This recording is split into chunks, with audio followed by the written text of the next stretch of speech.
Thank you for watching BlaXit. Please subscribe to our channel BlaXit, smash that like button and share everywhere. The topic. I think this topic is not only relevant, but it's very important. And it's important two ways. One, for the homecomers, and also for us living here in Africa. Kwame Nkrumah said that independence, during the eve of the independence of Ghana, Kwame Nkrumah was very sorrowful. He said the independence of Ghana will be meaningless so long as it's not tied to the collective independence of Africa. So there and then, he knew that Ghana is nothing without Africa as a whole. Equally, 2021 today, our country, our sub-region ECOWAS, is nothing without Africa as a whole. So when Honorable Halifa Saleh was here speaking, I was very pleased because he didn't give us, or he didn't talk about utopian ideas that will really boost our egos and make us feel good. He really said it as it is. We are not out of the woods, and we need to get out of the woods.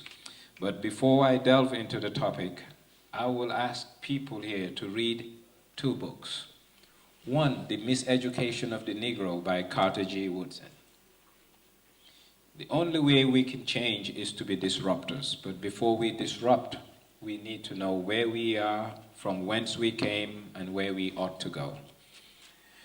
Marcus Garvey, as it relates to black nationalism and economic empowerment of the black people, regardless whether it's in Africa or in the Caribbean or other parts of the diaspora, was talking about black nationalism. And he really lived up to those words by setting up the Black Star Line and the newspaper. Now, we're talking about people who want to repatriate and come back home. What are they coming to? Because these people are coming with skill sets and they're selling their belongings elsewhere, bringing it here. So that's a plus, plus, plus for the Gambian economy.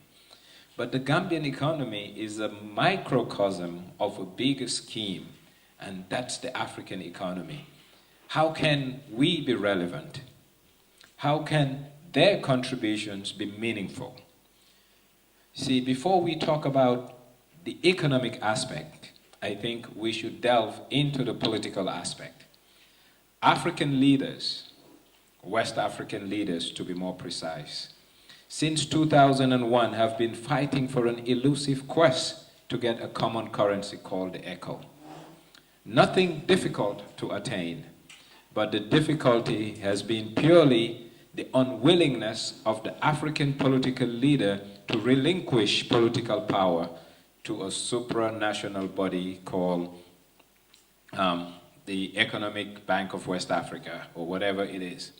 So the willingness of the political leadership is more important than the direct economic benefit, because these people are coming back home. They're builders, they're teachers, they're doctors, they're accountants. They're also coming with savings. They want to make investments here. But with all of this, where are we as a nation? And that's why I said it's a two-way thing. The ones who are coming with resources and intellect, and us who are on the receiving end. So I think our government needs to do one thing. And when I say our government, I'm not talking about the establishment as is today. I'm talking about the mindset of public administration in this country. It can be the next government, it can be this government, but we need to have an introspective look at self, we, the Gambian, the host. Because, in Wolof, waxtaan neex borom kër. We are the host. We're hosting people, but we need not only be accommodative, but we need to find convergence so that the value proposition coming from the diaspora and homecomers will be meaningful.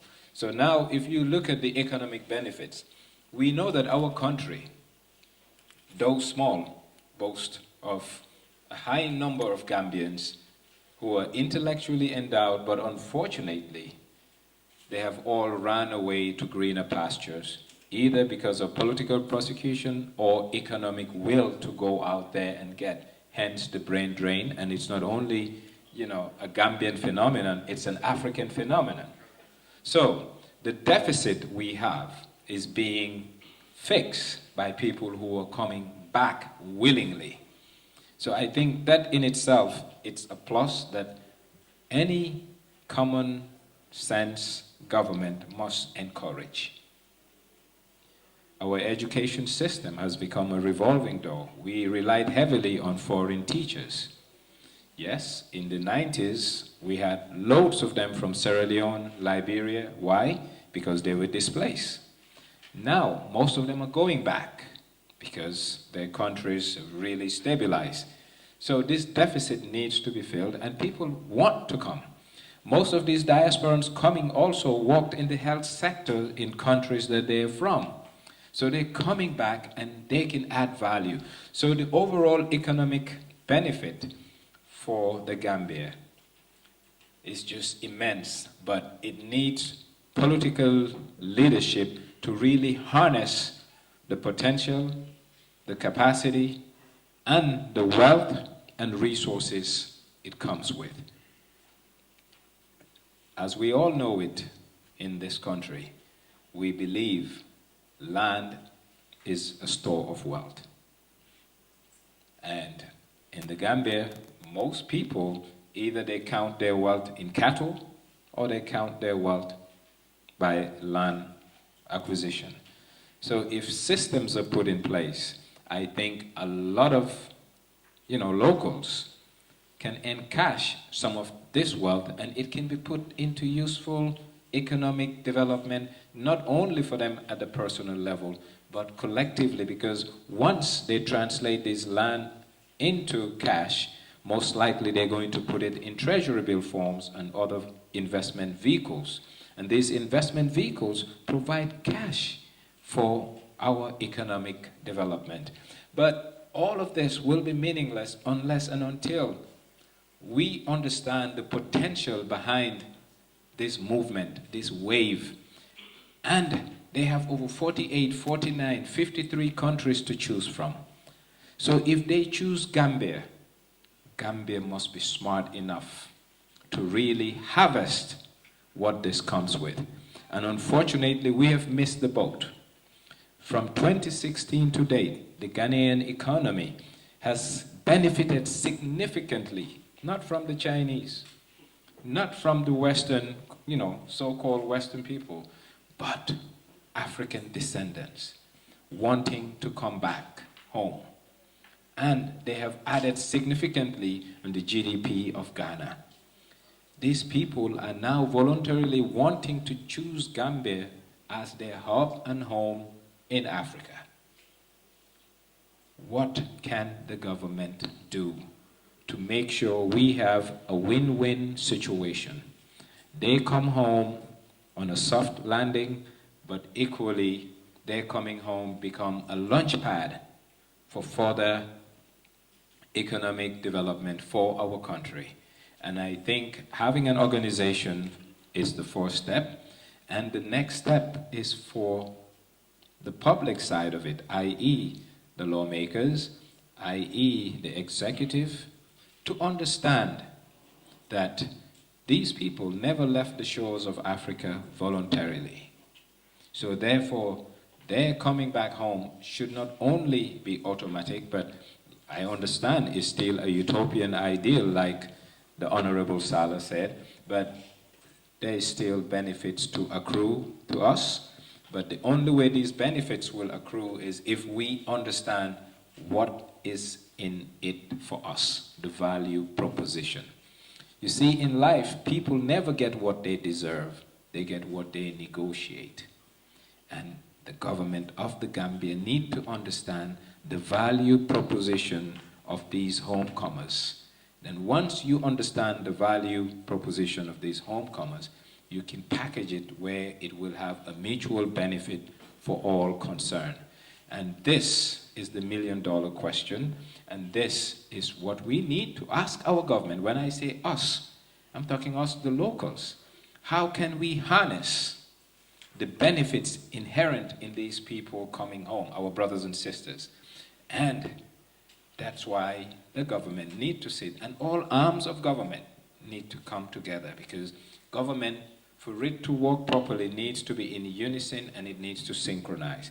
So the executive need to come up with ideas, the legislature need to make the laws, and also the judiciary need to help draft laws and also help in making sure that some of these things are put to the spirit of the law intended.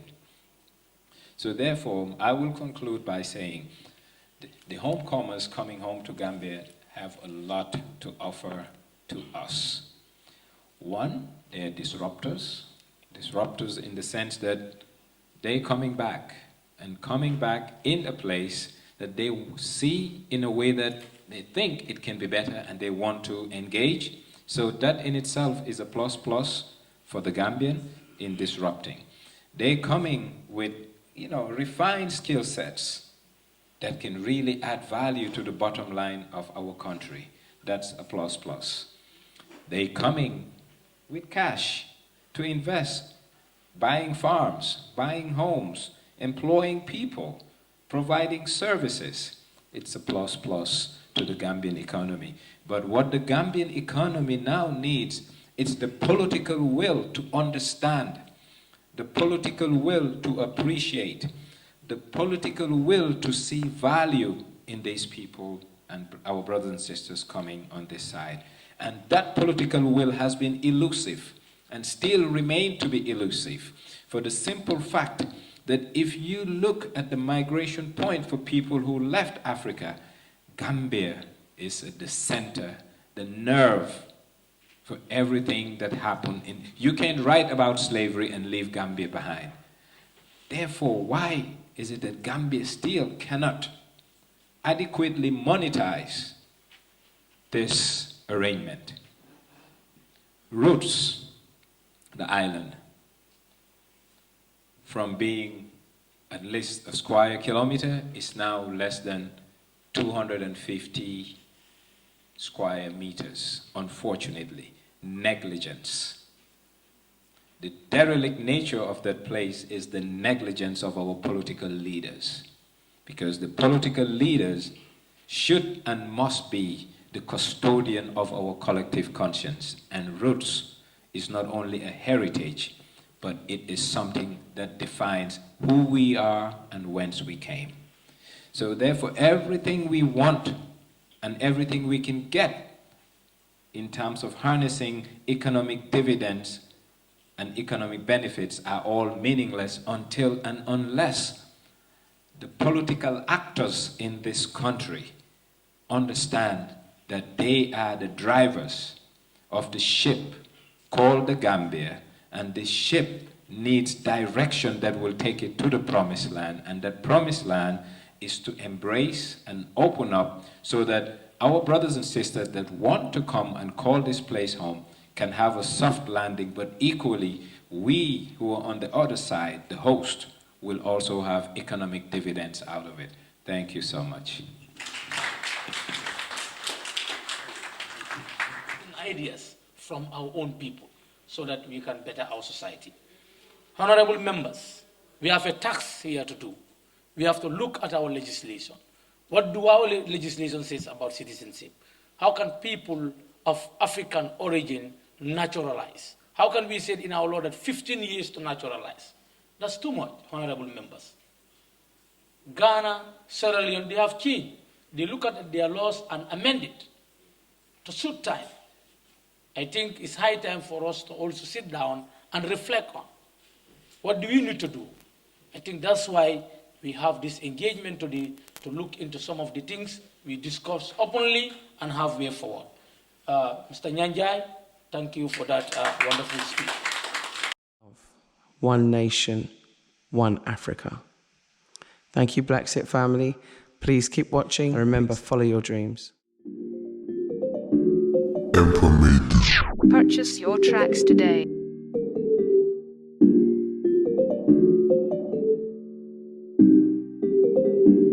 Emperor made this.